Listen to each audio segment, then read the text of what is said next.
Assalamualaikum warahmatullahi wabarakatuh. Waalaikumsalam. Ya, alhamdulillah sahabat holistik, kita ketemu lagi dengan kajian dan pembahasan kita terkait dengan fenomena-fenomena holistik atau mungkin kejadian-kejadian holistik atau mungkin masalah-masalah kesehatan yang akan dibahas secara holistik.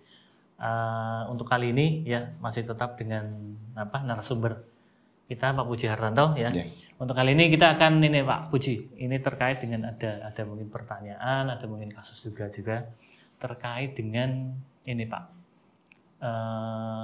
Mungkin bagi kita atau mereka atau baik itu yang baru belajar atau mungkin belajar lama yang bersentuhan dengan pengobatan lebih ke mungkin kita akan lebih pengobatan timur lah ya. Sering kita coba ya di literatur kan ada kayak semacam ya resep-resep loh, banyak sekali resep-resep terutama kaitannya sama Chinese medicine ya Pak ya. Di situ kan udah lengkap biasanya itu sih untuk kasus ini komposisinya apa disertai dengan takarannya itu kan, dan itu yang pastinya ketika sudah diformulasikan seperti itu berarti di tempat asal ya, berarti kan di tempat asal awal kejadian kasus atau banyak kasus di tempat resep itu muncul, berarti paling tidak itu kan sudah teruji menyelesaikan kasus-kasus yang ada di sana, itu kan yang ada di sana. Makanya gitu kita dibuat suatu kayak ditulis, diresepkan, dibakukan, yang akhirnya itu sebagai dicatat sebagai formulasi. Nah, yang jadi permasalahan ketika kita yang di Indonesia atau mungkin di tempat lain belajar, apakah dalam artian apa sih yang perlu menjadi catatan kita terkait dengan resep tersebut? Apakah ini bisa secara kita adaptasi semuanya ya, jadi secara komposisi, secara item itu disamakan persis, atau kita ada perlu sedikit modifikasi atau mungkin seperti apa? Dan kalau secara holistik berdasarkan kajian keilmuan dari Pak Puji ini gimana Pak? Secara dalam artian lebih harapannya bisa pas dan cocok dengan kondisi dan situasi di kita atau di tempat yang lain gitu. Gimana Pak Puji itu? Jadi begini, kalau mereka belajarnya teliti, detail ya. Jadi kalimat yang harus digarisbawahi teliti dan detail ketika belajar sesuatu. Di buku itu dijelaskan tidak ada yang menunjukkan kalimat keharusan. Tapi nggak ada tulisan itu. Cuma cara membacanya seperti itu. Karena mereka itu melihat berbagai kemungkinan. Misalnya satu resep ya, resep dasarnya A, B, C, D, ini dasar. Maka di bawahnya ada tulisan pasti. Ketika energinya rendah, dominan rendah, maka campurkan dengan ini, kurangi ini. Nah, rendahnya seberapa? Itu ada ukurannya lagi. Energinya dropnya sekian persen atau sekian persen itu nanti menentukan kapasitas, komposisi, prosentase dari ramuan yang dicampurkan. Nanti perubahan-perubahannya itu sangat dinamis. Nah, kemudian ketika dia berada pada cuaca panas dengan kondisi seperti defisiensi, dengan kondisi-kondisi tubuh sehat, dengan kondisi tubuhnya begini, maka ada catatannya lagi di situ. Jadi kadang catatannya itu bisa sampai 5, 7, 10 itu catatan. Nah, bagi pemula yang belajar itu biasanya mengadopsi resep itu apa adanya. Seperti saya pertama belajar, saya apa adanya. Prosentasenya apa adanya. Kemudian saya kasihkan kepada seseorang. Ada yang berhasil, ada yang tidak. Itu. Nah, kemudian belajar lagi. Ternyata dalam buku-buku semakin kita banyak pelajari berbagai macam buku, akhirnya di situ ada kalimat-kalimat seperti itu yang menunjukkan bahwa ini tidak bisa. Tidak bisa, ini letterlek seperti ini. Sangat tergantung situasi kasus yang ada. Apalagi negeri asalnya TCM itu 4 musim. Pola makannya juga berbeda dengan kita. Nah, kita cuma 2 musim. Pola makannya juga agak berbeda, apalagi sekarang era modern itu. Nah, kesukaan rasa, tipikal, terus kondisi cuaca itu sangat mempengaruhi kepada perubahan-perubahan dari resep itu. Prinsip dasar resepnya tidak akan pernah berubah sepanjang masa. Karena prinsip dasar resepnya itu adalah mengikuti karakter tubuh seseorang. Prinsip dasarnya, dia tidak akan berubah. Yang berubah adalah prosentase, campuran ramuannya, misalnya A, B, C, D bisa ditambahi, bisa ini diganti yang lain itu. Dan itu yang saya pelajari bertahun-tahun, kemudian saya praktekkan. Tidak akan mungkin mengerti satu resep kalau dia tidak pernah ketemu kasusnya. Itu. Contoh, saya sudah membuat resep. Itu mengadopsi satu resep yang ada.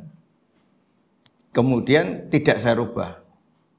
Saya coba dalam kondisi yang tidak tepat, itu tidak ada manfaatnya bagi saya. Ini diminum apa sih efeknya? Biasa aja.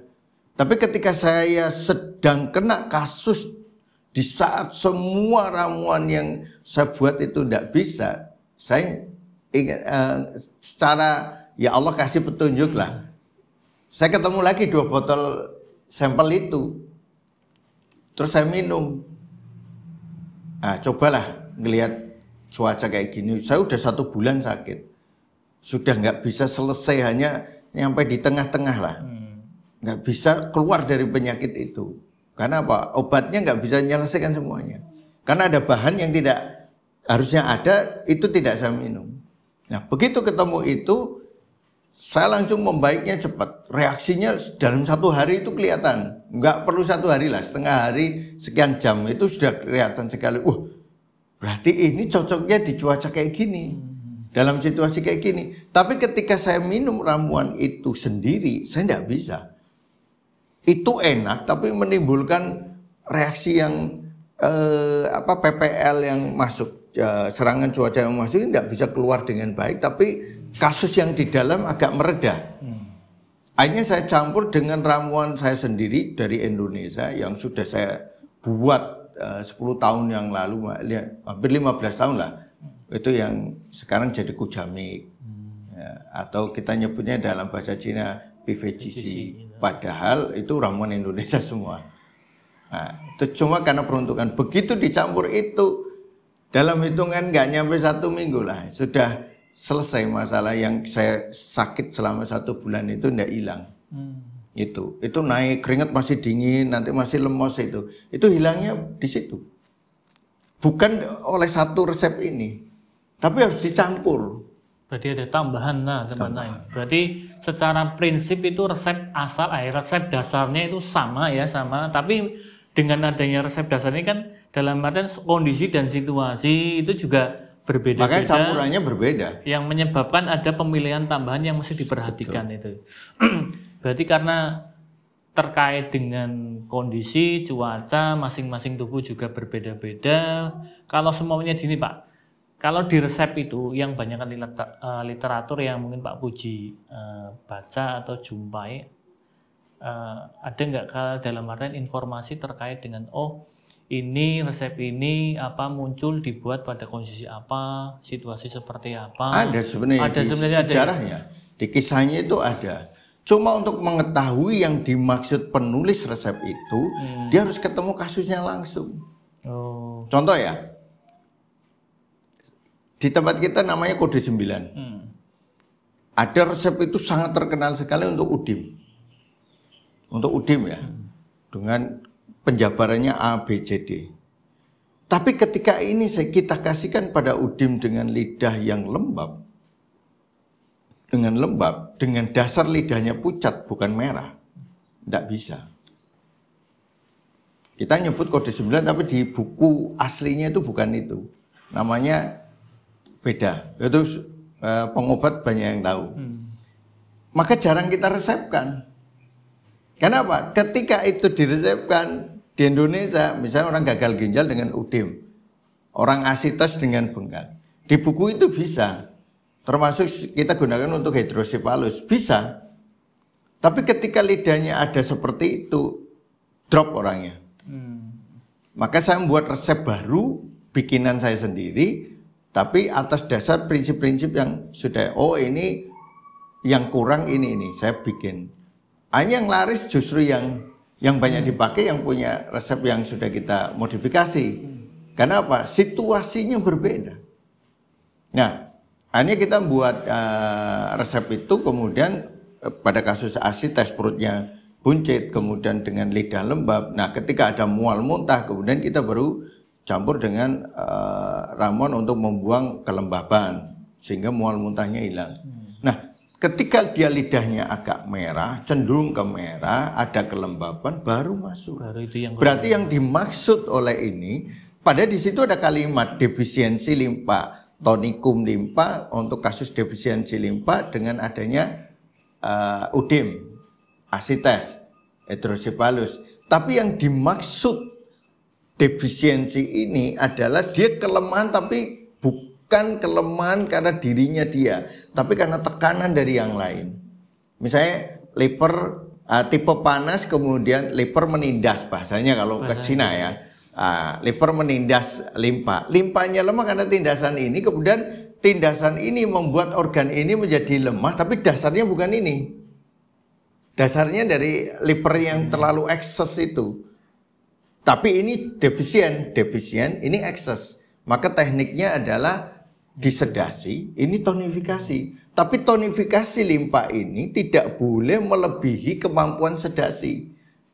Kalau melebihi, maka beda lagi bahasanya. Maka ketemulah ramuan itu. Jadi ramuan itu komposisinya begitu. Tapi begitu dia ada udim, karena limpanya lemah tidak mampu mendistribusikan cairan, tanpa ada tekanan dari liver, tidak bisa. Harus pakai metode lain. Metode lainnya berarti. Jadi yang dimaksud tonikum itu di mana? Karena apa? Berapa persentasenya? Itu main.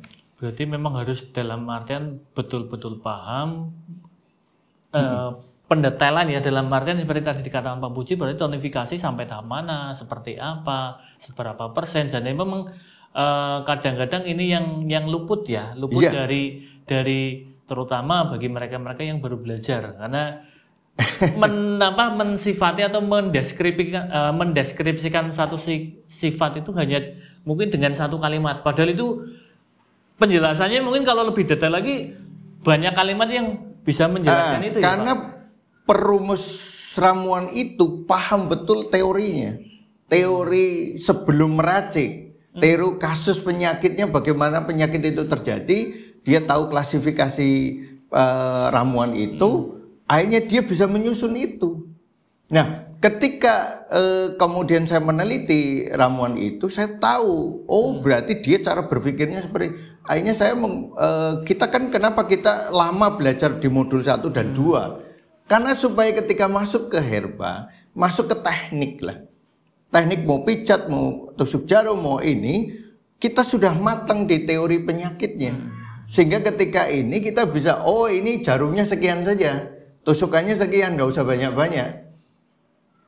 Misalnya, oh kasus kayak gini, ambil aja titik ini, 1 atau 2. Maka orang zaman dulu itu tusukannya nggak banyak, sedikit. Karena apa? Dia melihat dulu alurnya. Nah, ini yang tidak mau didalami. Jarang yang mau mendalami ini. Karena apa? Dia harus matang. Misalnya kalau kita bicara tentang rumus itu, kita bicara terus rumus 5 unsur misalnya. Nah, pertanyaan kalau dia tidak bisa menghubungkan resep itu dengan 5 unsur, dengan sampai kenapa disusun begini, kenapa persentasenya begini, kenapa ini, berarti dia kepemahaman terhadap 5 unsurnya itu masih kurang. Tidak sampai seperti yang dimaksud penulis buku itu. Jadi kita berpikir kalau kita mau belajar, belajarlah seperti penulisnya. Bagaimana penulisnya itu berpikir, ya kita yang berpikirin seperti itu. Tapi kalau kita berpikir menurut persepsi kita yang berbeda dengan penulisnya, terus kita menganggap seperti ini, mesti nggak akan paham yang dimaksud di buku itu. Jadi dalam artian seolah-olah kita merasa sama, mungkin merasa sama, padahal yang dimaksud jauh sekali berbeda. Jauh. Jadi memang detail, jadi memang yang pastinya harus hati-hati ya Pak Puji ya. Hati-hati apalagi ini menyangkut terkait dengan kesehatan dan nyawa manusia ya. Pasti maka ya. Ini sama yang disampaikan sama guru Tai Chi saya. Yang terlihat tidak seperti yang terlihat. Yang kamu mengerti tidak sama dengan yang dimengerti gurunya. Gitu. Jadi tugas kita adalah ketika saya belajar Tai Chi adalah memahami cara berpikir gurunya itu seperti apa. Gurunya dan gurunya. Jadi jadi ketika kita makanya kita dengan guru nggak boleh menentang. Kenapa? Kalau menentang terus dia nggak mau, nggak diceritain, ya kita nggak dapat. Ada keterputusan informasi bahaya itu ya. Itu. Nah, makanya kita coba yang dimaksud gimana? Kita ngikuti petunjuk dari guru itu karena dia sudah melangkah duluan, mencapai tahap itu dibanding kita. Nah, makanya ketika kita ngikuti, ketika kita sudah menguasai semuanya, sudah paham yang dimaksud oleh gurunya, jadi kita sama berpikirnya dengan gurunya, modifikasi kita bisa muncul, tetapi tidak akan pernah keluar dari prinsip yang diajarkan gurunya. Oh, ini prinsipnya sama, tapi hanya modifikasi gayanya dia. Tapi tidak pernah keluar dari konsep. Nah, makanya kenapa holistik yang kita bangun itu adalah ketika saya sudah memahami cara berpikir itu, ya saya buat modifikasi dengan bahasa saya, dengan ciri khas saya, tapi tidak pernah keluar dari prinsip. Nah, ini yang tidak dimengerti orang. Orang tidak tahu alurnya, kemudian menganggap, oh Pak Puji berbeda, keluar dari pakem. Saya ketahui keluar dari mana, pakemnya keluar dari mana. Itu. Bagaimana Anda mengatakan saya keluar? Wong kita ketemu sama sinse yang tua itu dikasih tahu ketika saya nerangan kayak gitu, ya udah itu benar. Karena yang dilihat cara prinsipnya aja. Bukan bahasanya ya, prinsipnya. Kalau orang sekarang masih ngelihat kalau bahasanya beda, ini beda berarti keluar dari pakem. Wah, itu satu kebodohan yang nyata. Berarti pondasi prinsipnya harus dikoreksi lagi itu berarti. Nah, ya itu. Jadi jangan terjebak oleh bahasa yang berbeda, tapi prinsipnya sama enggak. Misalnya kita bicara dengan teman kita dokter ya. Dokter prinsipnya gimana kayak gini? Akan sama karena ilmu Allah itu satu ujungnya. Sunatullah kan? Ilmu Allah itu ujungnya satu, sunatullah. Itu tetapan hukum-hukum Allah yang kalau dibahasakan dengan bahasa kedokteran, dengan bahasa TCM, boleh aja terserah. Karena tergantung siapa yang mendapatkannya. Kalau orang Cina mendapatkannya, ya dia dengan bahasa pemahaman mereka. Kalau orang Jawa yang mendapatkannya, dia dengan bahasa Jawanya. Kalau dokter yang mendapatkan, dia dengan bahasa kedokteran, tapi tidak akan pernah lepas dari prinsip dasarnya, yaitu sunatullah. Maka ketika kita bicara sunatullah, maka ketika saya melihat murid, saya tidak menilai dia, saya tidak lihat bahasanya, cara berpikirnya dia, oh udah benar. Walaupun mungkin bahasanya agak berbeda, oh kamu ngambil bahasa kayak gini, berarti kamu menjelaskan dari sisi ini, ya sudah tidak ada masalah. Jadi fleksibel sekali. Tapi yang membuat ilmu itu jadi terkotak itu seolah harus kayak gini, kalau nggak kayak gini keluar dari itu berarti dia terframe. Jadi terframe harus pakai gini. Misalnya TCM terframe harus 5 unsur, bahasanya ini menindas. Nggak bahasa menindas boleh enggak? Kalau prinsipnya sama, ya boleh. Maka saya rubah teori ibu dan anak itu, saya rubah dengan bahasa tonifikasi. Kenapa? Semua teori menghidupi itu ramuannya pasti tonikum. Mau tonikum materi, yaitu darah dan cairan jing. Mau tonikum energi atau yang. Berarti tonik yang atau tonik chi. Itu semua tonikum. Maka ramuannya pasti tonikum. Boleh dong dengan bahasa, oh ini adalah putaran tonifikasi. Tidak akan keluar dari prinsipnya menghidupi, karena bahasa menghidupi maksudnya menaikkan energi, menambah nutrisi. Karena bahasa menghidupi itu bisa bermacam-macam maknanya, tergantung kepada kebutuhan, kepada kasus itu. Itu. Kalau menindas berarti kita bahasakan coba menindas ya, menekan, maka kita bahasakan kelebihan satu energi pada satu organ akan mempengaruhi kepada organ yang terkait dengan organ tersebut. Liver terkait dengan limpa misalnya atau unsur tanah, ya sudah itu akan termasuk dengan lambung kan. Hanya jadi sindrom Kan-Pi-Pughe, Kan-Wei-Pughe. Kalau dia di tatarannya di internal maka jadi Pi-Wei-Pughe. Ini kan seperti itu aja. Pembahasan yang berbeda gitu ya Pak. Nah itu, maka jangan terjebak dengan kamu punya buku banyak. Pertanyaannya, bisa nggak baca bukunya? Saya punya nih koleksi buku banyak kayak gini. Pertanyaannya, bisa nggak membaca buku itu dan menghubungkan satu dengan yang lainnya menjadi satu kajian yang utuh, bukan yang berserakan. Karena jangan sampai kita terjebak dengan ini. Kita menghadap depan, di sini ada buku banyak, tapi nggak bisa menghubungkan, ya percuma dong. Hanya sekedar koleksi punya golok, toya dan sebagainya, tapi tidak bisa memainkan, nggak bisa pakai itu. Tidak bisa menghubungkan jurus satu dengan jurus lain. Misalnya kita menggunakan, kapan kita menggunakan samurai tapi dengan gaya golok, dengan gaya toya, atau dengan gaya tombak ketika kita memegang. Akhirnya kita keluar dari frame bagaimana bermain samurai dengan gaya lain. Nah, itu akan keluar dari frame dan itu akan memperkaya, tapi tidak keluar dari prinsip memegang samurai. Nah, itu seperti itu. Itu gambarannya, karena saya senang bela diri ya, digambarkan kayak gitu. Nih, makanya dalam kita belajar itu betul-betul memperhatikan semua. Kayak saya misalnya, saya punya buku Macocia. Di buku Macocia sebelum ada tulisan ini grafik ini lebih tinggi, ini lebih tinggi, ini lebih rendah, saya sudah buat duluan. Tapi saya tidak terpengaruh dari buku itu baru saya buat. Berarti cara berpikir saya dengan Macocia sama. Karena cara berprinsipnya sama, akhirnya ketemunya sama. Nah, ketika saya membaca bukunya dari terjemahan itu, ada hal-hal yang kemudian saya, ini yang dimaksud ini dimaksud ini bahasanya, terus terjadi perluasan lagi. Jadi ada penambahan, ada juga, ini harusnya diperluas lagi di pembahasannya di sini.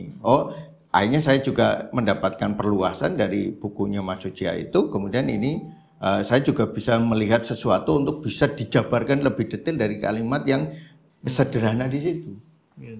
Itu gambarnya kayak gitu. Makanya resep itu kembali lagi, termasuk jarum dan sebagainya, itu bisa berkembang kalau kita prinsip dasar belajar di pondasinya itu kuat.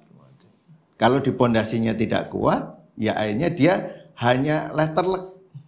Jadi ngikuti resep itu dan tidak berani keluar dari itu, karena kalau toh keluar dia tidak cukup alibi untuk keluar. Itu maksudnya apa? Kamu keluar dari resep itu, dia tidak berani karena dia tidak cukup ilmu untuk memahami itu.